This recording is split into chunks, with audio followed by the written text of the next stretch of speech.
Greetings, travelers. My name is Zyphoenix, and welcome to another episode of our survival modded series. I've gotten so much done in between episodes, and I'm really excited to show it to you all. So let's get started. The first thing, as you can see before you, is the transformed interior for the beekeeper's home. While we used to subsist and get by with bread, it was really time to upgrade to a better food item, and for now, we're going with dumplings.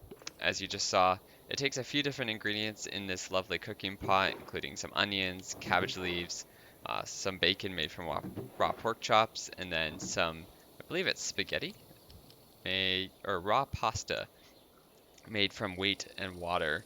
But it creates quite a great dish that keeps us really satiated for a while.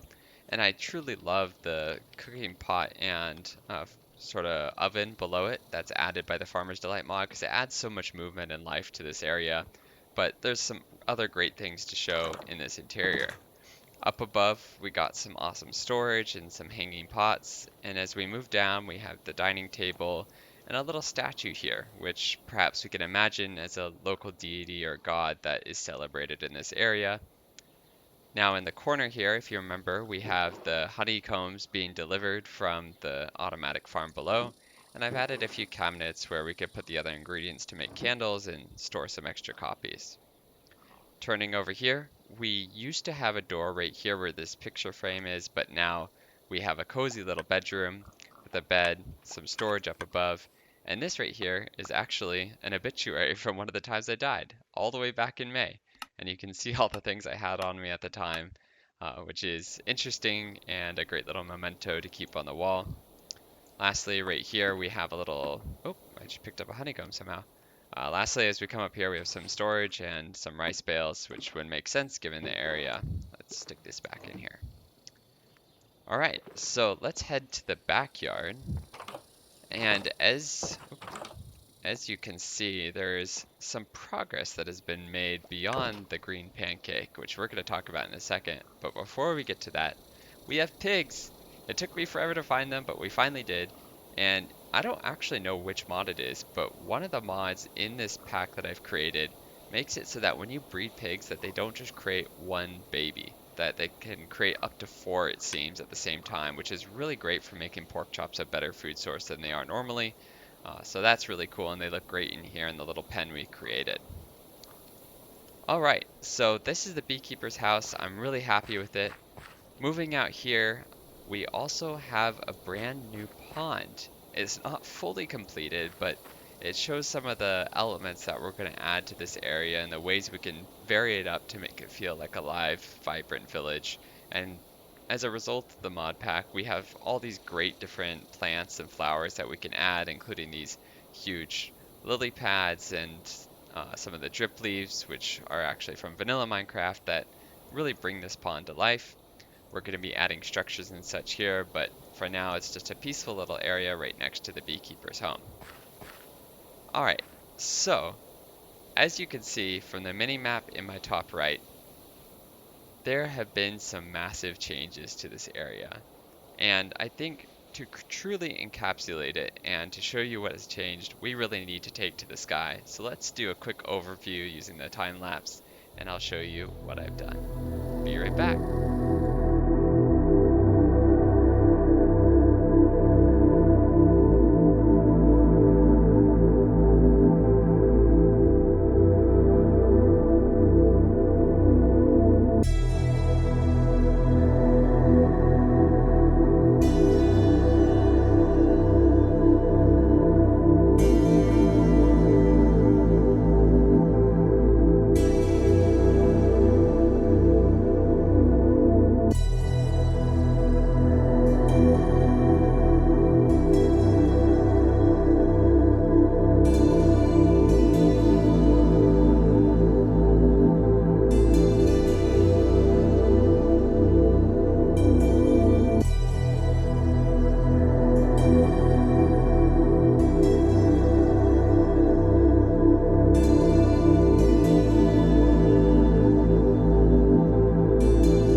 I know this is only the first step of the terraforming we're going to do, but I'm already so excited and happy with how it looks.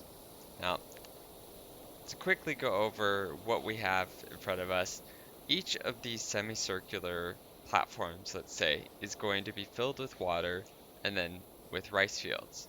However, there's some pretty big steps we have to do before then. First, we have to vary up these blocks so it's not just grass and it features a variety of different materials like you see here. Second, we have to add custom structures like the stone pillar over there and like the custom tree and like the pond to vary up the terrain and make it unique wherever you are in this area. And then lastly, we need to add some infrastructure because frankly, getting around here right now is not the most convenient. You have to look for these little areas like this where you can hop up. So we're going to make sure that it's really easy to get around. I should note at this point that clearly some things have been happening over at the quarry, so we'll go take a look at that in a bit. But I want to show you something else before we get to that. First, I did a new map of the area so you can see just how much it's transformed. And then I just want to quickly pop down below so I can show you what it looks like underneath everything. So here we have a map from the last episode where we just had the green pancake here and the cleared out quarry which we then dug out. And now we have this. Obviously, this was pretty similar to last episode with the exception of the things which we're going to show you in a bit, but this is completely different.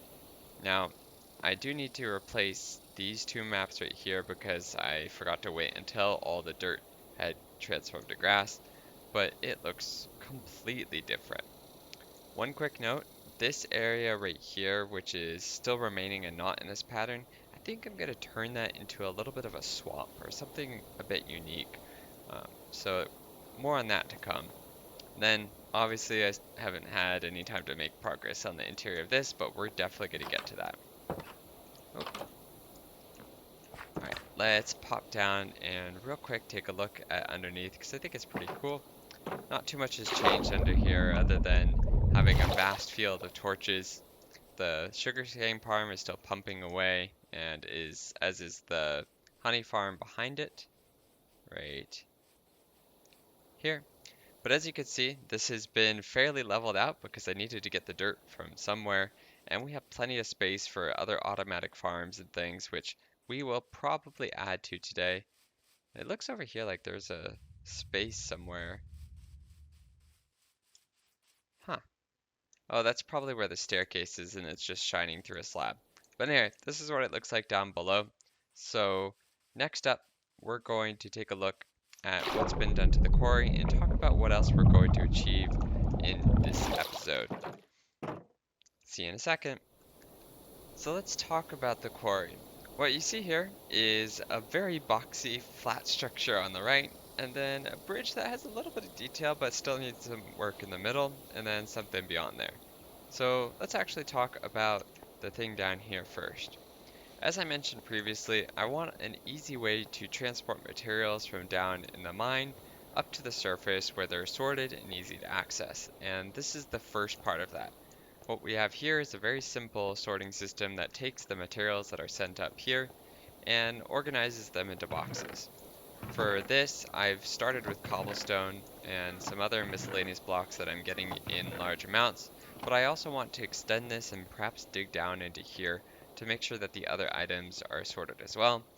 Clearly, the redstone is exposed, but it's going to be surrounded by a building and integrated into this overall area. Now, the plan is if you remember, way back in one of the earlier episodes, I talked about how the marble from this quarry is going to be shipped to other areas in the world. And so we have to build the infrastructure for it to look like that's actually being done. So what we're going to do is this bridge right here is going to have a sort of simple but realistic crane that lifts up the marble from down below that's extracted from the quarry and then transports it up here where it is taken to the water and floated on barges to wherever it needs to go. So we got a lot of work to do on that, and then right here, this is going to be the sort of central structure to this whole area. Oops, and it's going to feature quite a different things like, say, a super smelter or other infrastructure that we need in this area. There's also some things from immersive engineering that I want to put. So started out building this, but really haven't gotten too far because my goal was to make sure that this terrain was done in time for the video. But some great progress nonetheless, and we're going to keep working on it. So hope you like it so far, and if you have any ideas or suggestions for things we could put around here, feel free to leave them in the comments. But yeah, that is the quarry. So one of the problems I faced while digging out and expanding the rice fields is I don't have a steady source of experience, and so frankly, I dug out all this dirt with unenchanted diamond shovels, which is neither efficient nor fun. But we are going to solve that, and the key to doing so will be right here. So, if you remember, in the first episode, or I think it was the first episode, we found a zombie spawner. And it turns out that I have a mod that lets you carry spawners. So I went and grabbed it from the mines and I moved it over here. And so what we're going to do is we're going to create a zombie experience farm right here so that we could use to gain experience and enchant tools because I don't want to be using unenchanted iron shovels and nearly broken tools anymore. So let's solve that. Ideally, this would have been a skeleton or a spider spawner, but I have unfortunately not been able to find one as of yet. So if that changes, we maybe can add it to it or replace it later on. Anyway, I'm going to get to work and I'll be back with some progress. And so let's get this done. See you in a bit. Alright, we have the basics of a zombie experience farm. You've probably seen this before many times or created it yourself, but the basic premise is we have the spawner here in the middle. Water sends the zombies down into this central channel here, where they are sent up this shaft via water elevator, and then drop down here where they're collected on low health. Now, there's a couple things we still need to do. Obviously, we're going to cover this up so that it's nice and dark and the zombies spawn.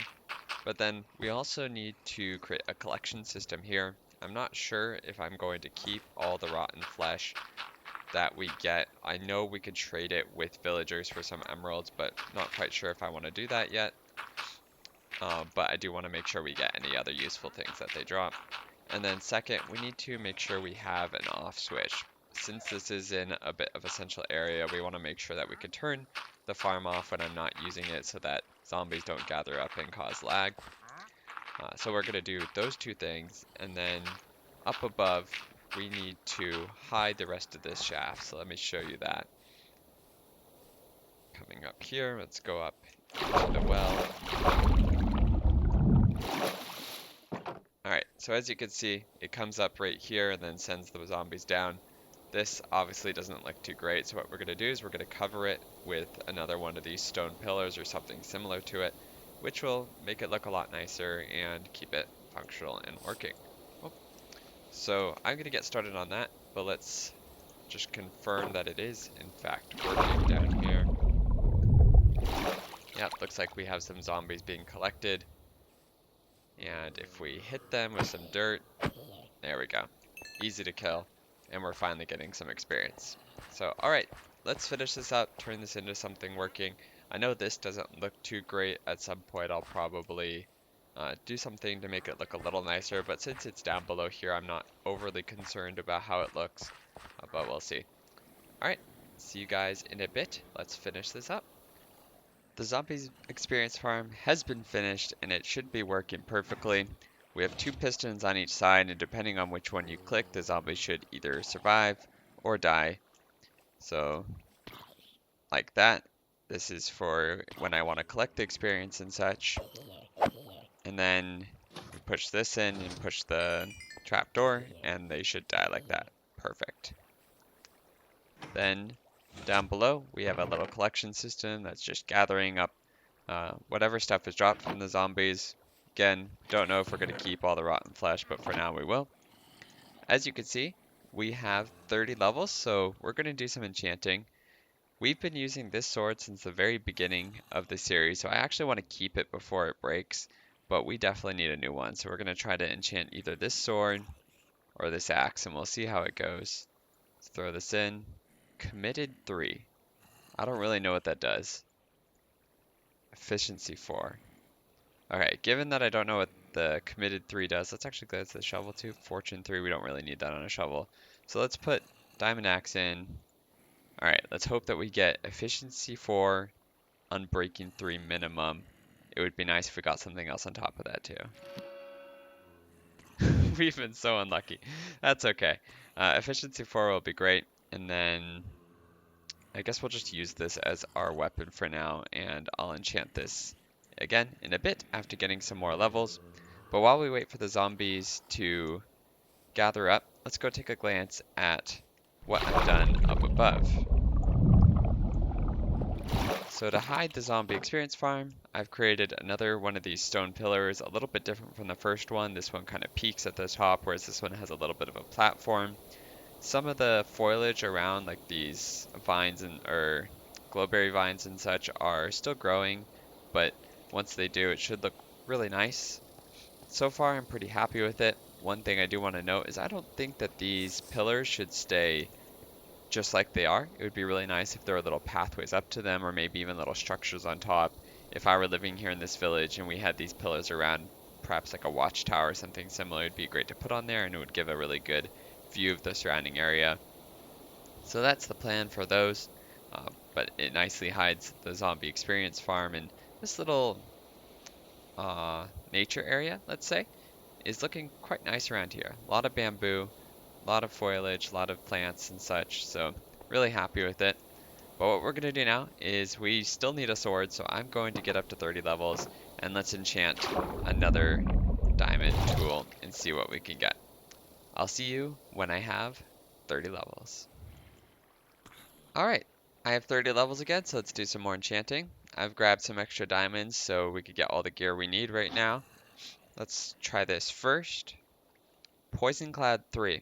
So what these sort of different enchantments are is the Dungeons gear mod, which adds enchantments from the Minecraft Dungeons game to normal Minecraft. I, however, haven't played Minecraft Dungeons, so I'm not sure what a lot of these do. I believe what Poison Cloud 3 does is it drops the equivalent of a lingering poison potion on the ground, and I think I'm more liable to step in that myself than to really kill mobs with it, so let's go with a different one. We only have one pick, including this nearly broken Unbreaking 3-1. So let's create another pickaxe real quick. Dun dun. 1, 2, 3. And let's see what we can get with that. Throw that in there. Efficiency 4, let's go for it. Fortune 3, efficiency 4, Unbreaking 3. That's pretty good. Alright, so we have an alternative to Fortune below the fields, which is great. But I want to do some more enchanting, so I'm going to get back up to level 30.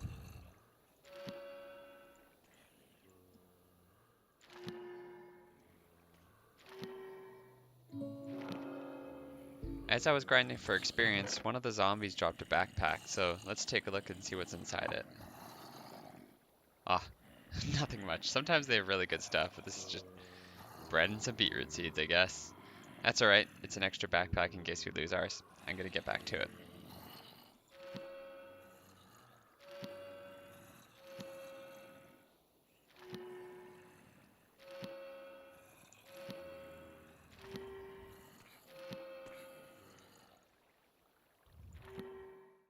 The experience farm has been a complete success, and we've been able to finally kit ourselves out with some decent diamond armor and plenty of diamond tools to last us through the next few projects.